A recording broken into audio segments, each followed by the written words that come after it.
On Cronkite News tonight, COVID and the holidays. We'll take a look at what you can expect and how you can stay safe while celebrating age-old traditions during the pandemic. Plus, hate crimes surged in Arizona last year. We'll have the latest FBI stats and how they compare to previous years.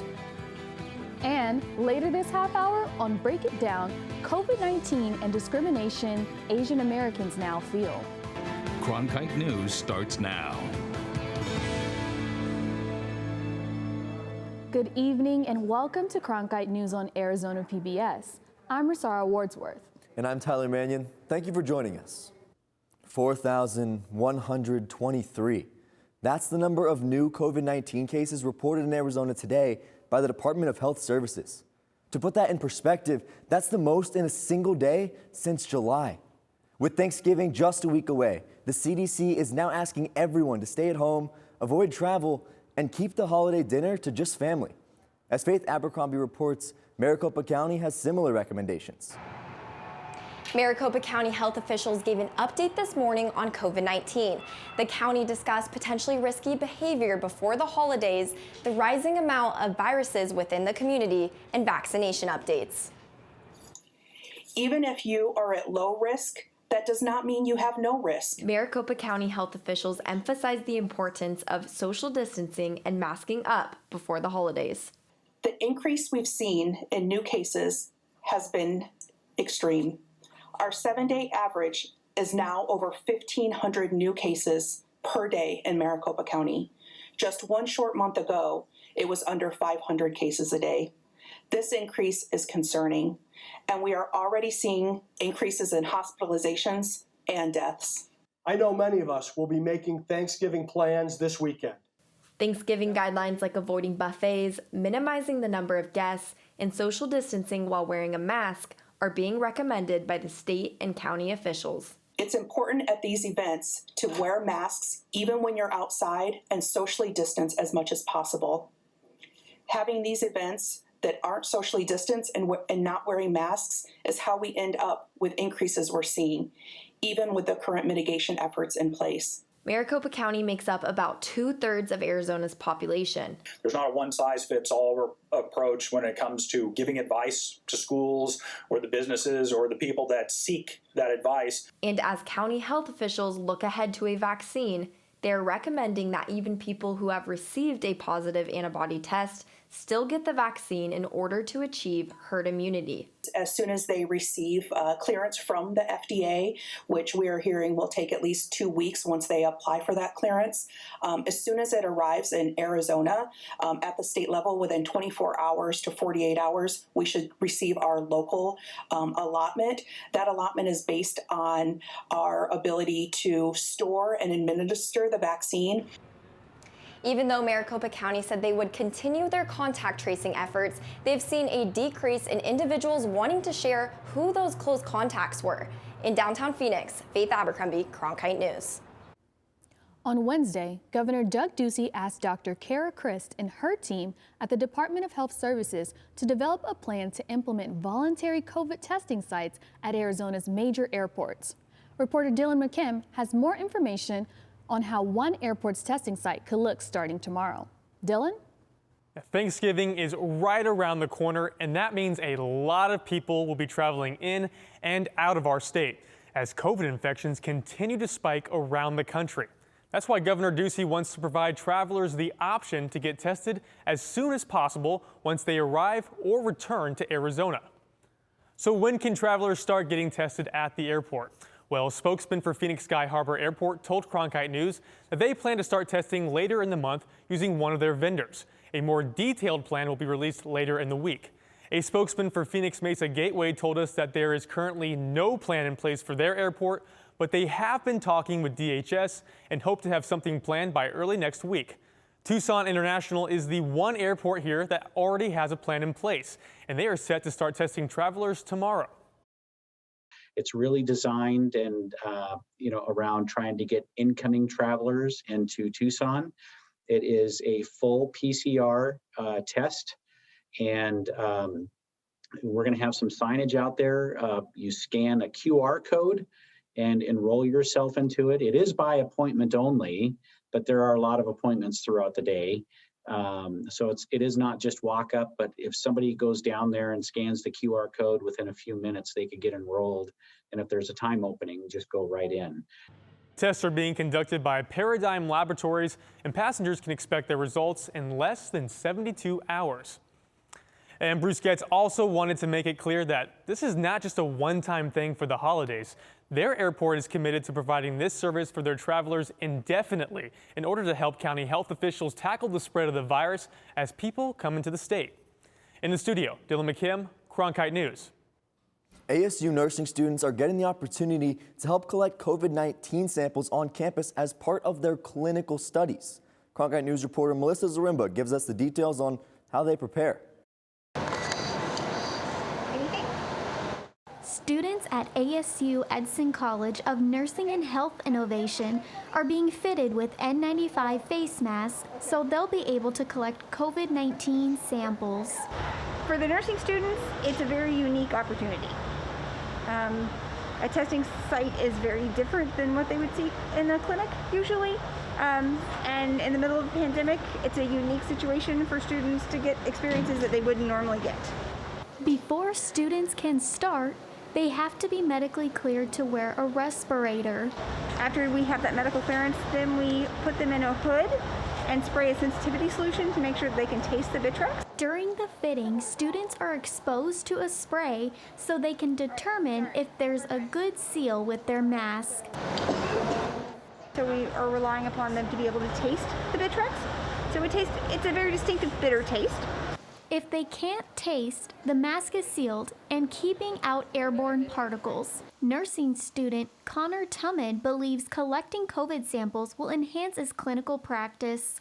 I feel like I'm learning still, you know, and as a nurse we're always learning, and I think it's really beneficial for us to get out there. After all their PPE equipment is tested and secured, students are eligible to start collecting samples.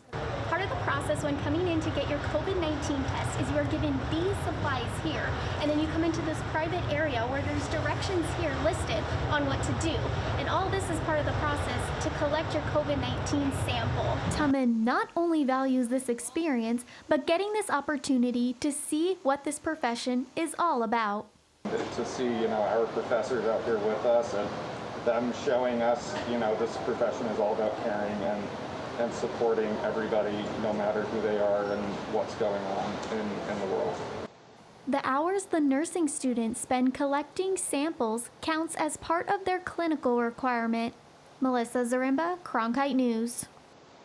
There are more than 600 students in the nursing program, and right now, about 280 of them are participating in this process. Turning now to election 2020, though, Arizona ballots are expected to be certified today or tomorrow.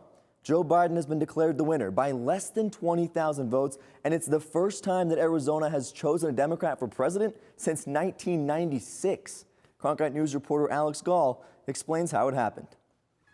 The short answer for why Joe Biden won in Arizona in 2020 is he got more votes where it mattered. Now, it's important to note that both parties in 2020 received more votes than they did in 2016. That was just 4 years ago. This election, of course, was decided by about 10,457 total votes. That's a very small margin of victory. And a place where many of those votes were cast, of course, is the largest county in Arizona. And of course, that's Maricopa County. About a 45,000 vote win for Joe Biden in this state. Now go back to 2016. Look here, it's about a 45,000 gap as well, but it's the other way around. It's for Donald Trump in 2016. So that's about a 90,000 total vote gain for Joe Biden from 2016 to 2020. Now, a Democrat hasn't won Maricopa County since 1948. Yes, that's Harry Truman territory.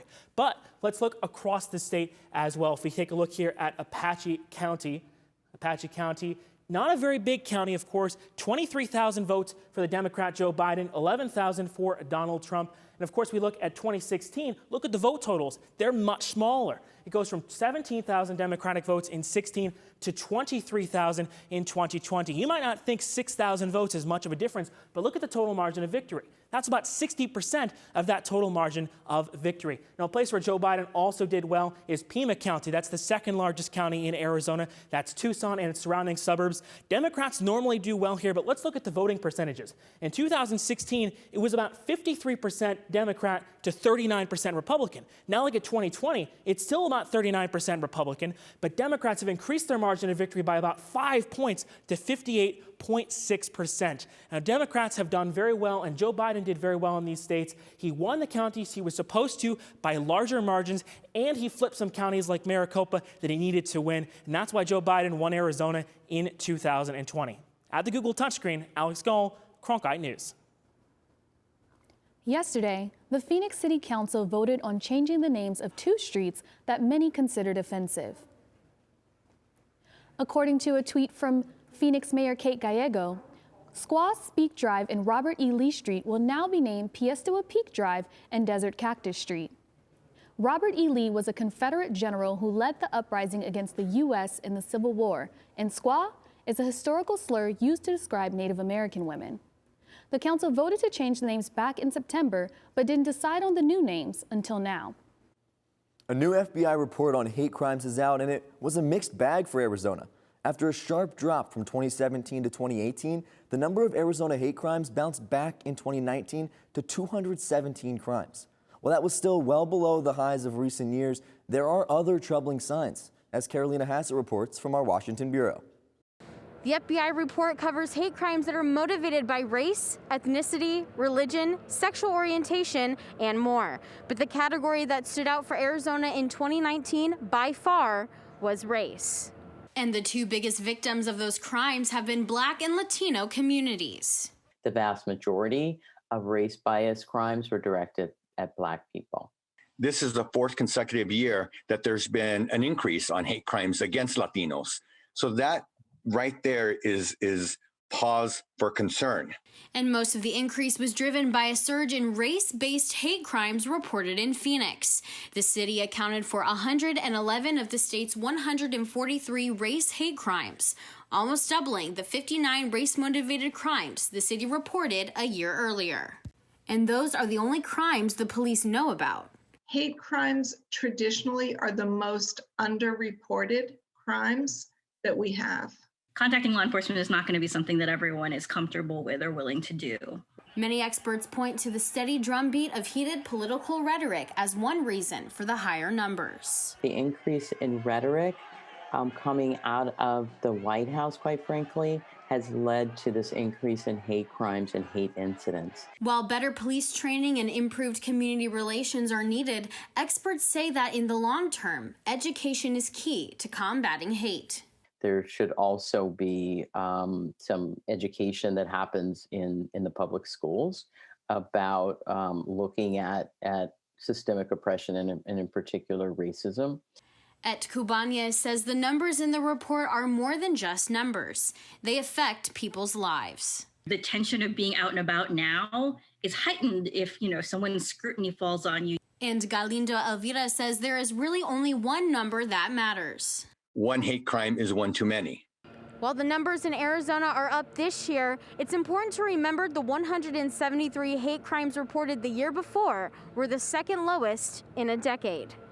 In Washington, Carolina Hassett, Cronkite News. The other 2 biggest categories in the report were hate crimes driven by religion and sexual orientation. Crimes motivated by religious bias inched up last year from 34 to 36 cases, while hate crimes over someone's sexual orientation fell from 37 to 30 cases in 2019. The Arizona Police Association has put out proposed changes following the deaths of George Floyd and Breonna Taylor. Some of the proposed changes include an independent team to investigate officer-involved shootings, de-escalation training, and changes in mental health and homeless calls for service. Some of the changes will require the Arizona legislature to take action. Others can be implemented by the departments or municipalities. Coming up next on Cronkite News, the future of winter sports. How long will they be delayed because of COVID-19? The answer after the break. Plus, with winter weather rolling in, Snow Bowl is set to open the slopes. All the details next. This month in Passport, your on-demand library of the best of PBS. Everyone has secrets. Are you protecting someone? I have no choice. You do have a choice. You're looking at him. That's amazing. We could be standing on top of a T-Rex right now. Women demanded new space and pushed the boundaries of what being a lady means. These and other shows are available with Passport. Become a member of this PBS station, sign in, and start streaming today. Here we go. Lights up. Whoa. As artists, we conduct our educations in public. You can never know whether it's going to be a success. One just has to risk it. It's you and the work and the place. It's a very particular relationship. Here's our lens. Tell us what you think. Friday night at 9 on Arizona PBS. Hey, I'm Rick Steves. You know, I don't go anywhere without my passport. And now, thanks to PBS Passport, you can travel with me and watch all 10 seasons of Rick Steves Europe and all my travel specials. This exclusive streaming service is just for our members. Not only can you see all my shows, but you can see thousands of hours of your favorite public television shows. Become a member today and get your passport. The Arizona Interscholastic Association's Executive Board voted today to postpone the beginning of all winter sports competition. The start of the season is now slated for January 5th of 2021 and will go until February 19th. All schools will have a minimum of 14 days to practice beforehand, and the start of the season will depend on a few new measures. For example, if a student athlete participates with a non-school team, then that student athlete cannot practice or compete with their team for 14 days. No fans will be permitted to attend, and no out-of-state competitions will be allowed. It's that time of year again when the weather cools down and snowmaking in the desert begins, which means despite the pandemic, Snow Bowl is prepped to open for this season. The Flagstaff Area Ski Resort announced it will open to the public tomorrow starting at 10 a.m. Masks will be required for all guests and employees in base areas, lift lines, and inside lodges.